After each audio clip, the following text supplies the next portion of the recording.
DNA मित्रों, क्या America वाकई दुनिया का दादा है?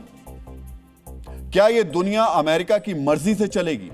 जहां मन होगा वहां हमला करेगा, जिसे चाहे उसे उसके देश में घुसकर किडनैप कर लेगा और दुनिया के 195 देश चुपचाप देखते रहेंगे। अमेरिका एक ऐसा देश है जिसे दूसरे देश के तानाशाह पसंद नहीं आते, और अगर दुनिया में सब कुछ यूएस ही तय करेगा तो फिर यूएन क्या करेगा?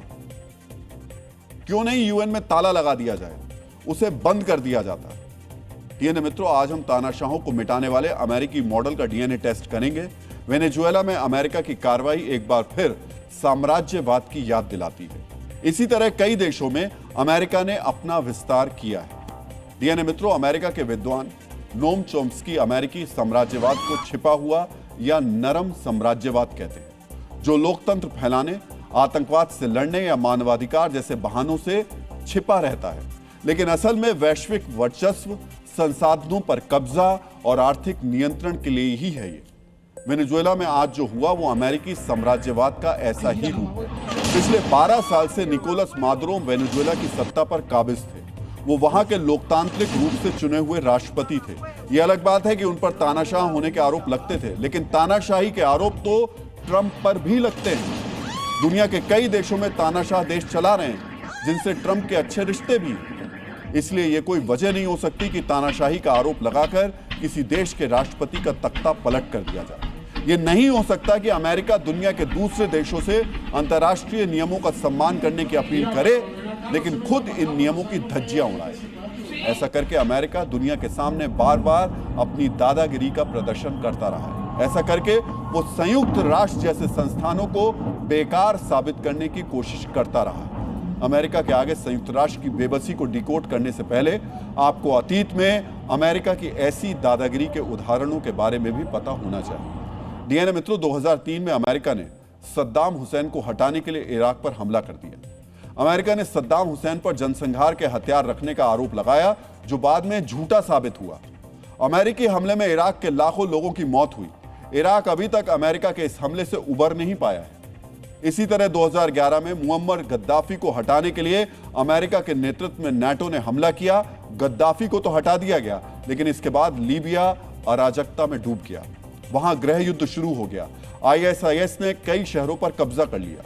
15 साल बाद भी लीबिया अराजकता से उबर नहीं पाया है। यानी अपनी मनमर्जी के आधार पर अमेरिका किसी देश को निशाना बनाता है। उसे लगता है कि किसी देश का राष्ट्राध्यक्ष उसकी बात नहीं मान रहा तो उसे सत्ता से हटा देना चाहिए।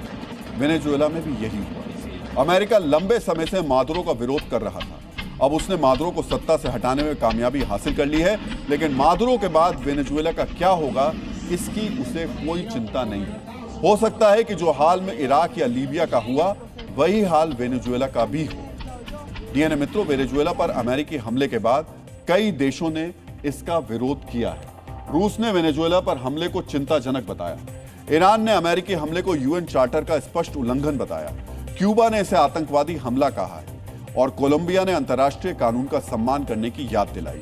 डीएनए मित्रों, वेनेजुएला पर हमले के बाद यूएन चार्टर और अंतर्राष्ट्रीय कानून की याद दिलाई जा रही है। आपको भी इसके बारे में पता होना चाहिए।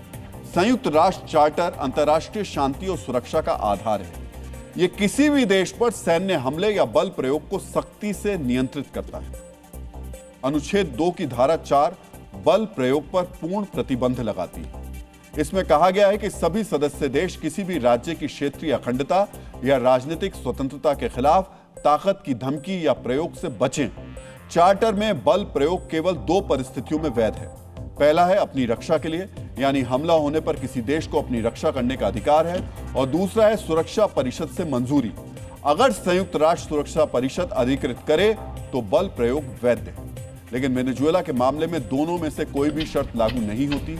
ना तो अमेरिका पर वेनेजुएला ने कोई हमला किया, ना ही सुरक्षा परिषद ने किसी प्रस्ताव के जरिए अमेरिकी हमले को मंजूरी दी। सोचिए, दुनिया को अंतर्राष्ट्रीय कानून के बारे में ज्ञान देने वाले अमेरिका को संयुक्त राष्ट्र के चार्टर की कोई परवाह नहीं है। वैसे सच पालिए तो दुनिया में किसी भी देश को संयुक्त राष्ट्र के किसी भी चार्टर की कोई चिंता नहीं। लेकिन जब अमेरिका को अपनी मर्जी ही चलानी थी तो वो किसी भी नियम या कानून को कह सकते हैं मानता ही नहीं।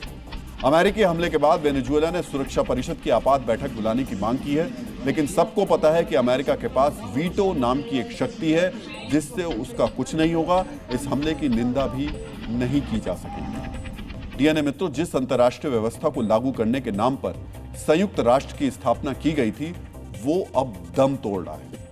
यूएन के निर्देशों को कथित शक्तिशाली देश बिल्कुल भी नहीं मानते हैं, और शक्तिशाली क्या, छोटे छोटे देश भी नहीं मानते। यूएन के होते हुए भी पिछले 4 साल से रूस और यूक्रेन के बीच युद्ध चल रहा है। गाजा को लेकर यूएन के कई प्रस्तावों को अनदेखा कर दिया गया, और अब अमेरिका ने यूएन चार्टर की कोई परवाह किए बिना एक देश में तख्ता पलट कर दिया। ऐसे ऑपरेशन के जरिए अमेरिका यूएन के सिस्टम को पूरी तरह खत्म कर रहा है। जब उसे अपनी ही मर्जी चलानी है तो फिर यूएन की क्या जरूरत। जब तानाशाह बताकर वो किसी का भी तख्ता पलट कर सकता है तो सुरक्षा परिषद की क्या भूमिका। जब अमेरिका खुद नियम बनाता है और खुद सजा देता है तो संयुक्त राष्ट्र पर ताला क्यों नहीं लगा देना चाहिए। डीएनए मित्रों, मादुरो को गिरफ्त में लेने के बाद वेनेजुएला पर अमेरिका का कब्जा होना तय माना जा रहा है।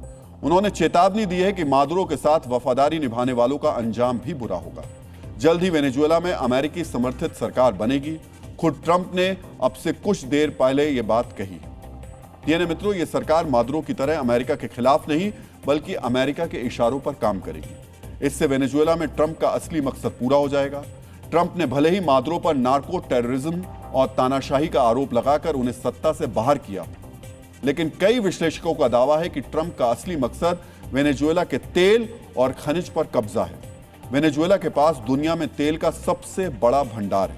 उसके पास 303 अरब बैरल तेल है, जो सऊदी अरब से भी ज्यादा है। अमेरिकी तेल कंपनियां 70 के दशक तक वेनेजुएला में बहुत ज्यादा सक्रिय थी, लेकिन मादुरो के गुरु ह्यूगो चावेज के सत्ता में आने के बाद अमेरिकी तेल कंपनियों को बाहर जाना पड़ा। अब वेनेजुएला में अमेरिकी समर्थित सरकार बनी तो तेल के इस भंडार तक अमेरिकी कंपनियों की पहुंच बहुत ही आसान हो जाएगी। ट्रंप ने आज अपने इस इरादे को भी जता दिया। इसी तरह ईरान में खामनेई की सत्ता जाने से भी वहां के तेल भंडार का लाभ अमेरिका को मिलेगा। ईरान के पास दुनिया का चौथा सबसे बड़ा तेल भंडार है। साथ ही हार्मुज स्ट्रेट पर ईरान का नियंत्रण है, जहां से दुनिया का 20 से 30% तेल गुजरता है। इस तरह दुनिया के तेल व्यापार पर अमेरिका का एक छत्र राज हो जाएगा।